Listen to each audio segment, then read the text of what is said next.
Pemirsa, anggota DPR mencium adanya gelagat bahwa putusan MK terkait sistem pemilu akan bias ke proporsional tertutup berlawanan dengan keinginan mayoritas partai politik. Benarkah ada pihak yang sedang mempengaruhi putusan Hakim Konstitusi? Kita akan membahasnya bersama pembina Perkumpulan untuk Pemilu dan Demokrasi Perludem, Titi Anggraini, dan nanti juga akan bergabung bersama kami pakar hukum tata negara Ferry Amsari. Kita akan menyapa Mbak Titi terlebih dahulu. Selamat malam Mbak Titi. Selamat malam Mbak Titi.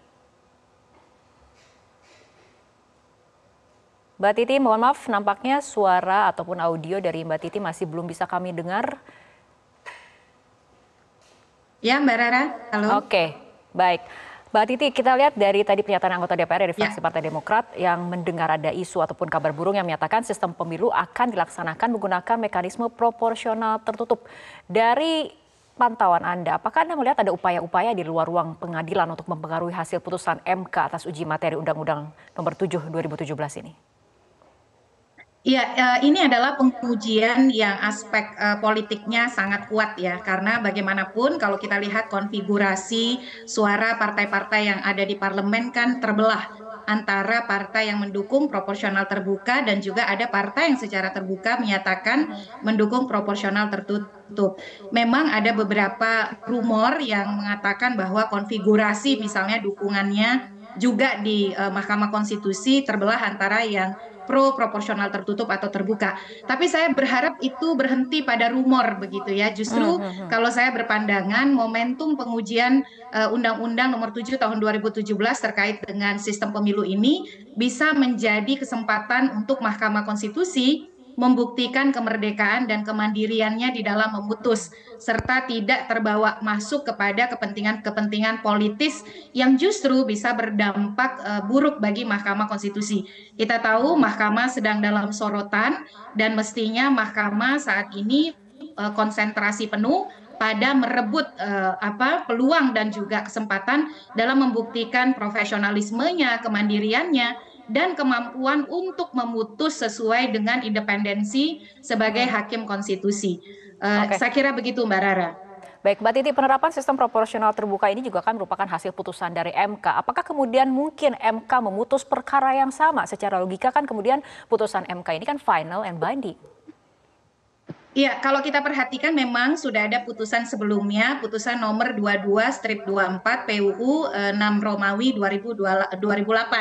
Tetapi memang ada substansi yang berbeda antara putusan terdahulu dengan pengujian yang sekarang sedang berlangsung dalam perkara 114 2022. Kalau putusan 2008 itu menyangkut tentang metode penentuan perolehan kursi oleh caleg, di mana dari semula berdasarkan 30% kuota harga kursi atau bilangan pembagi pemilih BPP menjadi sepenuhnya berdasarkan suara terbanyak atau popular vote. Tetapi ada pertimbangan hukum yang harusnya juga dipedomani dari putusan terdahulu. Mengapa Mahkamah memilih metode berbeda? Salah satunya karena ingin memperkuat aspek kedaulatan rakyat dan kemudian memperkokoh keadilan serta nilai demokrasi dalam praktik sistem pemilu.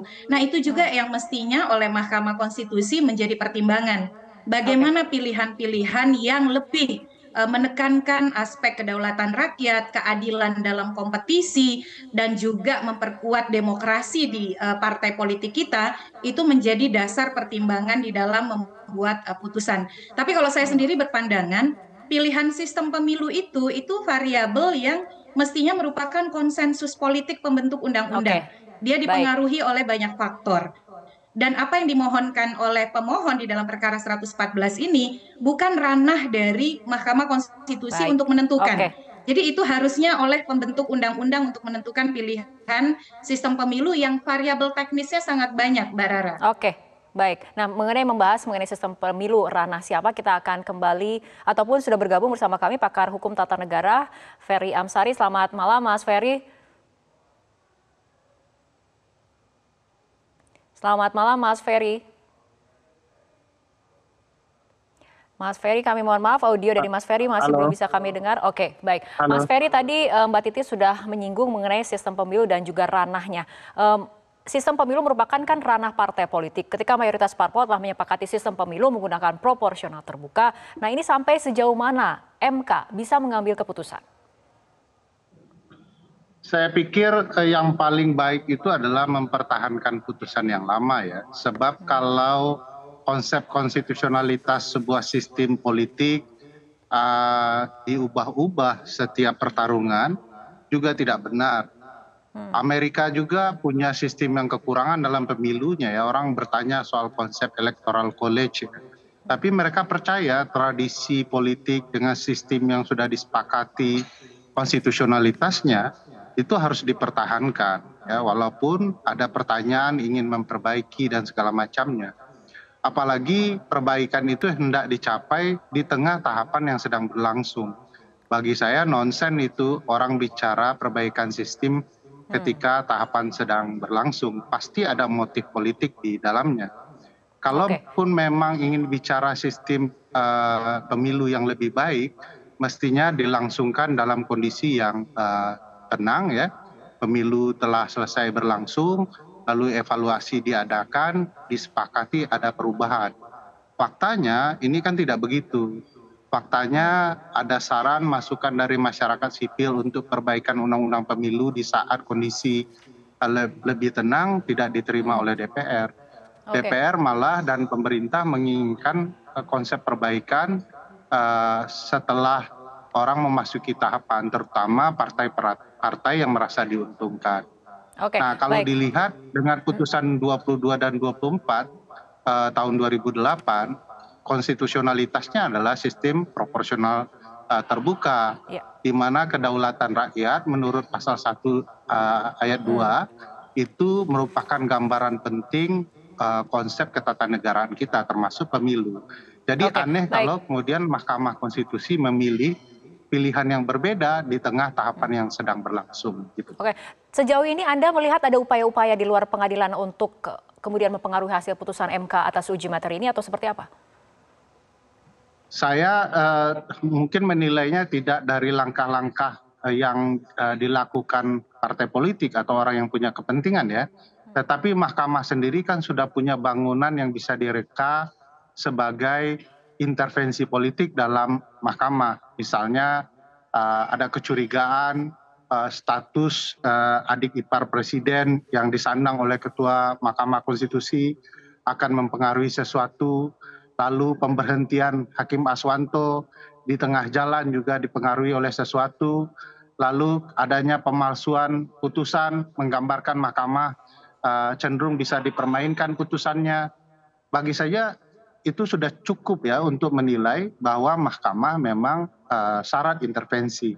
Apalagi lumrah dipahami ya, jadi rahasia umum upaya untuk mempengaruhi hakim melalui pendekatan-pendekatan politis pernah dan telah terjadi dalam kasus-kasus tertentu seperti penangkapan Pak Akil Mokhtar. Itu menunjukkan dalam ruang yang berkaitan dengan pemilu ada upaya untuk mempengaruhi dan mengintervensi putusan hakim dengan berbagai cara.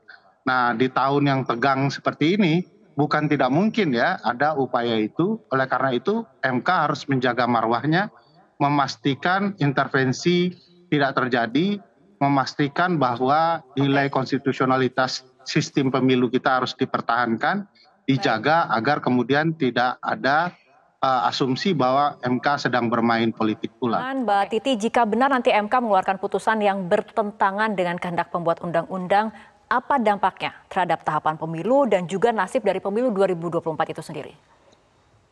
Ya, pertama Mbak Rara, ini prosesnya masih akan sangat panjang karena kalau kita lihat pihak terkaitnya saja paling tidak ada 14 pihak terkait.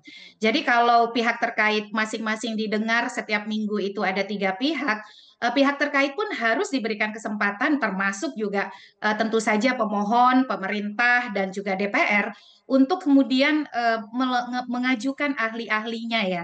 Karena dalam proses persidangan biasanya Mahkamah Konstitusi selain mendengarkan keterangan dari pemohon, pihak terkait juga memberikan kesempatan dalam proses pembuktian untuk menghadirkan ahli-ahli. Persidangan ini tidak boleh dianggap persidangan yang bisa diringkas waktunya, karena dia menyangkut pilihan sistem yang itu implikasinya besar. Sistem pemilu itu bagaimana suara dikonversi menjadi kursi. Dia tidak hanya soal buka tutup, dia melibatkan variabel lainnya. bagaimana pencalonan, bagaimana struktur surat suara, penentuan calon terpilih, suara sah tidak sah, metode kampanye juga akan bisa terdampak. Jadi tidak hanya sederhana soal buka tutup, itu yang pertama.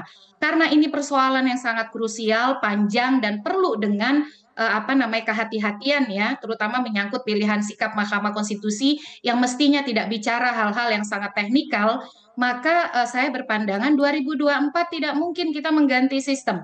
Karena di bulan April itu sudah pencalonan untuk DPR dan DPRD. Kita harus segera bersiap karena sistem pemilu itu akan berdampak pada model kampanye.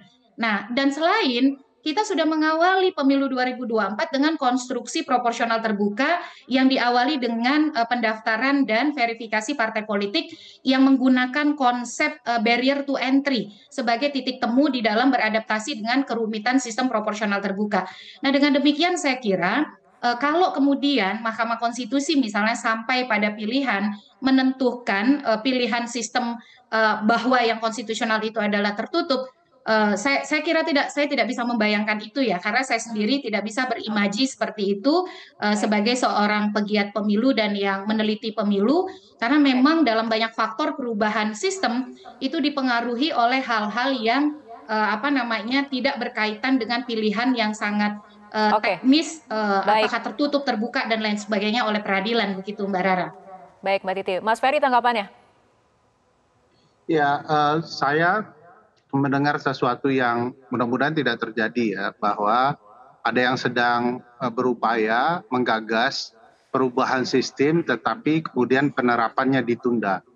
Jadi MK nanti akan memutuskan tertutup tetapi penerapannya ditunda 3 tahun. Itu kan sama artinya menunda pemilu, memperpanjang masa jabatan. Nah, isu seperti ini tidak sehat dan cenderung muncul karena memang kita sedang memperdebatkan sistem apa yang harus dipakai di tahun tahapan pemilu sedang berlangsung. Mestinya tidak ada lagi perdebatan, tidak ada lagi sengketa di Mahkamah Konstitusi terkait sistem apa yang perlu dipakai, karena ketika tahapan berlangsung rasanya tidak akan bisa fair ya kalau ada hal-hal seperti ini. Karena ini tidak baik, cenderung kesan yang didapat adalah ada upaya untuk mempengaruhi sistem yang konstitusional berlaku. Mestinya tidak perlu lagi MK menerima kasus ini ya. Dismisal prosesnya di MK menyatakan bahwa ini tidak akan disidangkan sampai pemilu selesai dilakukan, dan itu jauh lebih bijaksana dan baik. Dan menurut saya memang, saya berpikir memang tidak boleh dengan jumlah para pihak yang banyak lalu MK dengan semena-mena ya mengabaikan prinsip bahwa semua pihak harus didengarkan lalu menyegerakan putusan. Nah, kebiasaan MK menyegerakan putusan ini adalah hal yang tidak baik, yang sebenarnya menunjukkan kelemahan MK dalam menyelesaikan perkara. Tiba-tiba kalau MK merasa ini perlu diputuskan segera, ya disegerakan tanpa perlu mendengarkan pihak-pihak. Padahal azasnya wajib mendengarkan para pihak dengan adil dan setara. Nah, oleh karena itu, karena ini pihaknya sangat banyak, mestinya memang para pihak diperdengarkan satu persatu sebagai prinsip dari semua pihak didengarkan dalam persidangan.